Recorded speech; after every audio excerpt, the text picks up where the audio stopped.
Bonjour à tous.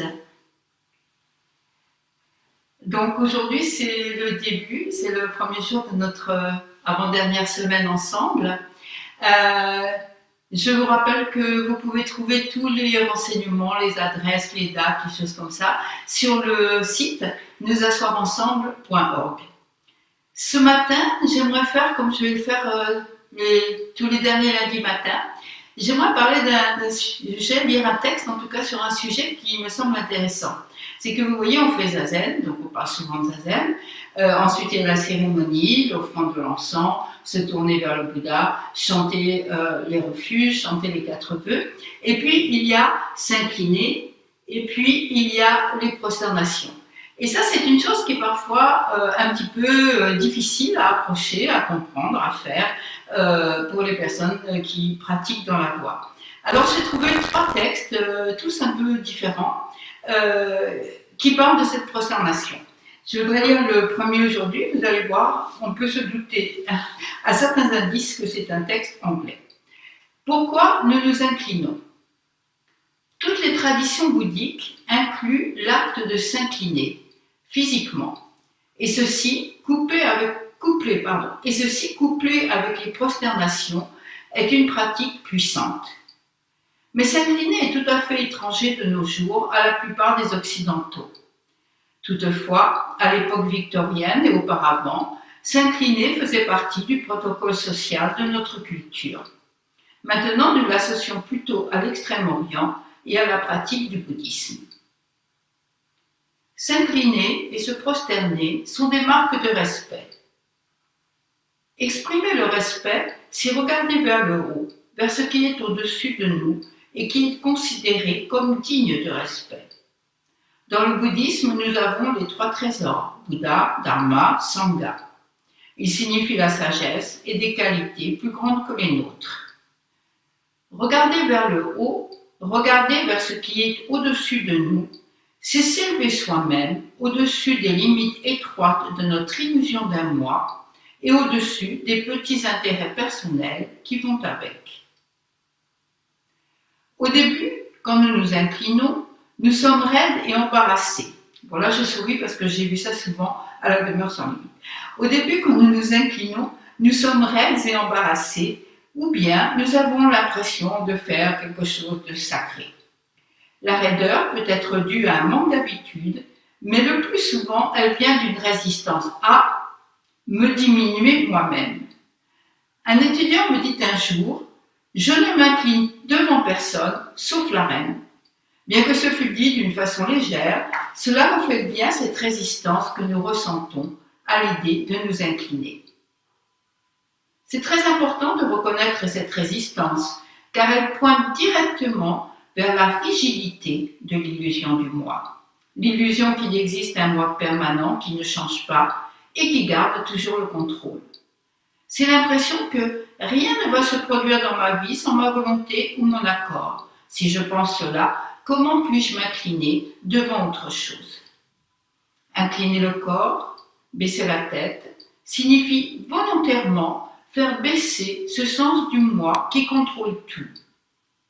Il nous suffit de contempler la nature depuis ses éléments de base comme naissance, vie et mort. Je rajouterai bien sûr l'épisode de cette maladie qui nous arrive, jusqu'à ses forces les plus impressionnantes comme les tempêtes, les tremblements de terre, etc., pour réaliser qu'en aucune façon nous n'avons de contrôle sur elles, mais que nous en sommes une partie. Voyant cela, nous commençons à développer un véritable sentiment de respect et nous commençons à nous incliner. Merci, bonne journée. Ce matin, je voudrais continuer dans la lecture sur les prosternations, à la fois les gachos, la première prosternation comme ceci, l'inclinaison du corps, le don, et puis les prosternations au sol, les 3 prosternations sans paille. Je voudrais lire un texte de Suzuki Roshi, et ce texte peut nous guider dans la compréhension des prosternations, mais ne peut que nous guider, parce que cette pratique, comme toutes nos pratiques, sont des pratiques à la fois du corps et de l'esprit. Et c'est en les faisant et en les refaisant, comme le chemin qui se fait quand on marche, la pratique, elle entre vraiment dans nous, jusqu'à la moelle des os, comme le dit Maître Dogen, parce que nous la faisons. Donc, les textes sont importants. Ils aident notre esprit, vous savez, l'esprit cita, l'esprit qui pense, l'esprit qui essaye de comprendre ce qui se passe. Et c'est important aussi. D'ailleurs, Suzuki Roshi parle beaucoup à ses étudiants aussi. Mais la pratique est une pratique du faire, est une pratique du corps-esprit en son entier. Néanmoins, je vais vous offrir, parce que ces mots résonnent pour nous, les mots de Suzuki Roshi dans notre esprit vaste. D'habitude, se prosterner signifie présenter ses respects à celui qui est plus digne de respect que vous. Mais quand vous vous prosternez devant le Bouddha, vous ne devriez avoir aucune idée de Bouddha. Vous devenez simplement un avec Bouddha, vous êtes déjà Bouddha même. Quand vous devenez un avec Bouddha, avec tout ce qui existe, vous trouvez la véritable signification de votre être. Quand vous oubliez toutes vos idées dualistes, tout devient votre maître et tout peut devenir objet d'adoration. Quand tout existe à l'intérieur de votre esprit vaste, toutes les relations dualistes disparaissent. Il n'y a pas de distinction entre ciel et terre, homme et femme, maître et disciple. Parfois, un homme se prosterne devant une femme, parfois une femme se prosterne devant un homme. Parfois, le disciple se prosterne devant le maître, parfois le maître se prosterne devant le disciple. Un maître qui ne peut pas se prosterner devant son disciple ne peut pas se prosterner devant Bouddha. Parfois, maître et disciple se prosternent ensemble devant Bouddha. Nous pouvons parfois nous prosterner devant des chats ou des chiens. Dans votre esprit vaste, tout a une même valeur. Tout est Bouddha même. Vous voyez un objet ou vous entendez un son et vous avez là tout. Simplement ainsi, tel que c'est. Dans votre pratique, vous devriez accepter tout tel que c'est, ainsi, en sentant pour chaque chose le même respect que pour un Bouddha. Là, il y a la bouddhaïté. Alors Bouddha se prosterne devant Bouddha et vous vous prosternez devant vous-même. C'est là la vraie prosternation. Être un humain, c'est donc être un Bouddha.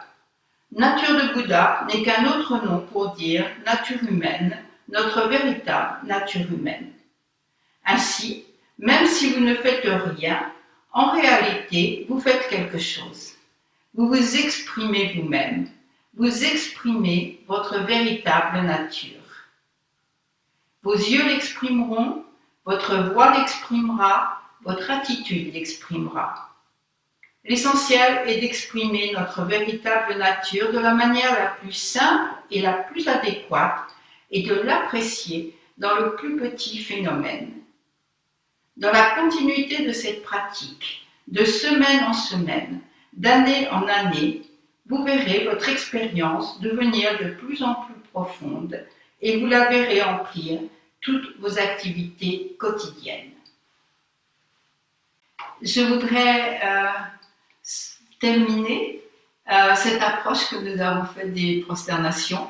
Je voudrais terminer avec un texte d'un pratiquant et poète américain qui s'appelle Alan Poe.